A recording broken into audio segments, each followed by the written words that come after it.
Well, Andy, an amazing point after what happened in the first half. Can you explain what went on to us? We were two different sides. The first and second half, we didn't compete in the first half. They won every physical duel there was on the pitch. They kept us under constant pressure. We couldn't withstand that pressure individually and collectively. And when we got any kind of possession, we didn't execute what we wanted to do. And when those two things marry up, you get a scoreline like we had at half time, where we're 3-0 down. We're probably lucky we're only 3-0 down. But I questioned a lot of things at half time with the group, and the response in the second half shook me up. I mean, and in the end, as I say, a lot of time wasting going on. Accrington started to give the ball away as you were pressing, but even so, it took 3 world-class goals to get the point for you. Listen, we've got, as I keep saying, really good players in the final third. It's about getting them enough ball in the final third and then being them and being creative. And I say all 3 goals are brilliant finishers, brilliant individual finishers.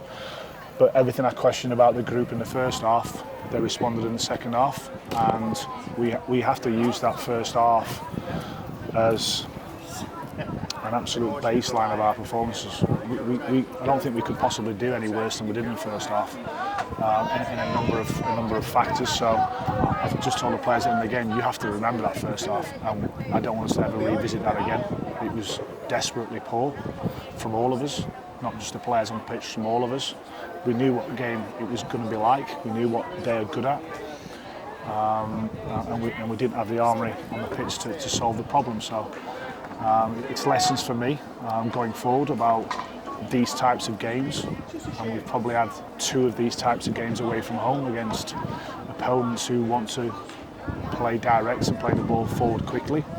And we've got to make sure, I have to make sure that we've got the right people on the pitch to deal with that. Because if you don't deal with it, you're not going to be effective at how you want to play the game. So the division is always teaching us stuff. I'm always learning about myself, my own management of me and of this group. But the second half is credit to the players because they never stopped. I'm not sure what minute we scored the first goal in, and we said at half time though the next goal, whenever it comes, could be really, really vital. It's going to give us something, and their game management. Listen, I'm not knocking them. They took an age over absolutely everything, which they're entitled to do. It's part of the game, but also then when the fourth official puts up the amount of time that she did, which I think was justified, we produced that last moment. So it's difficult to describe the game immediately afterwards. I've tried to do my best to do it. It's obviously really raw emotionally. The emotion at half time wasn't good emotion. It wasn't happy emotion. It was very angry dressing room. But the dressing room after the game is one of different emotion, and they should be rightly proud of the second half performance. To come from 3-0 down again gives us something going forward, that if that position happens again, don't give in, don't stop trying to do what's the right thing. So we tweaked 1 or 2 things at half time. We changed the formation, and we got the point in the end, and that could be a huge point for the future of the football club. You changed it after half an hour, you did it at Bradford, you've done it again today, and Tom Davies in his physicality, you just sort of feel that's what you need, a big strong voice? Listen, we didn't win any duels in the first half, never mind the one change I made. We didn't win any duels all over the pitch. So again, I have to look at myself in the team that I picked, because there's 2 sides to the game, and so I look at me first and foremost. But Tom came on and started winning headers, and then we started winning second balls ahead of that, and it gave us a foothold in the game there. Where saying in the first half we didn't do any of that. We haven't talked about the strikes. I mean, 𝗦𝗧𝗣𝗥𝗧 frustrates sometimes, but he's got that in him, and 12 goals this season, and he won't score 2 better than he scored here. No, well, I hope he does. But no, listen, brilliant finishes, brilliant execution of a set play, and then in that moment, right at the end of the game, where the pressure's on, or whatever you want to call it. But Deno's as well, the 3 brilliant goals for this level of football. we've got good players. We've got some good players, and those good players weren't good players in the first half. But second half said that they've managed to turn that around, and this could be a valuable point. Yeah, you touched on that. You've stayed above Accrington in the table.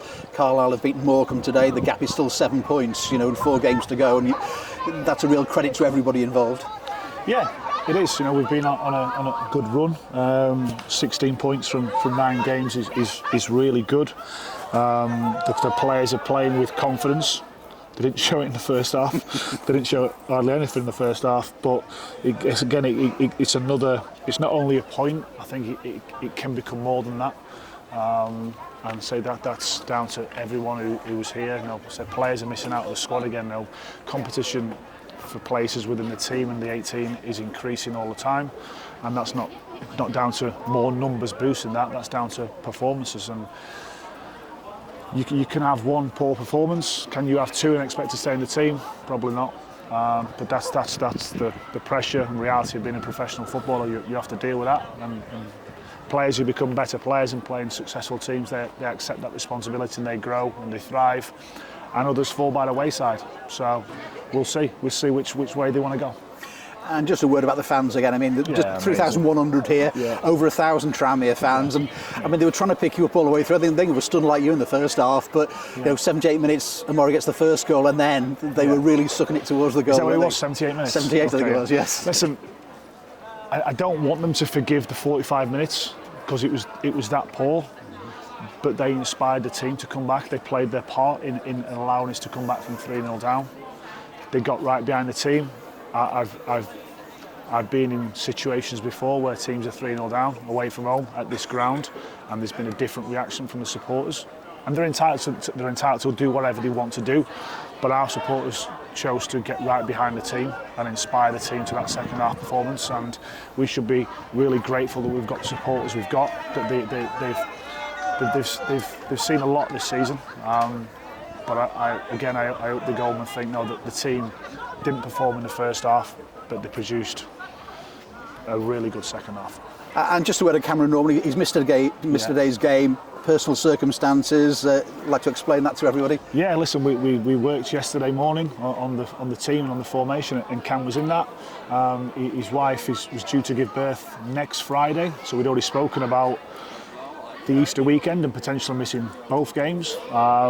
And we had a conversation yesterday, myself and Cam, about what was his plan today. You know, where was his car going to go in case something happened while he was here. But he rang me last night at 10 o'clock, saying his wife had just gone into labour. So I said, OK, well, let's see how the night progresses. I rang in this morning, I think it was about 6:30, to see what had happened, but she was still in labour. So I hope everything's gone great. It's really important from my point of view that becoming a dad is so special, and it's a moment he didn't want to miss it. No, I don't want him to be here. That's the most important thing in his life currently, to support his wife and hopefully the safe arrival of his first child. So I hope everything's gone great for him. I'm sure it maybe added to his own excitement. She might have pushed right when we made it through all, who knows. But yeah, I hope he's okay, and hopefully we'll see him soon.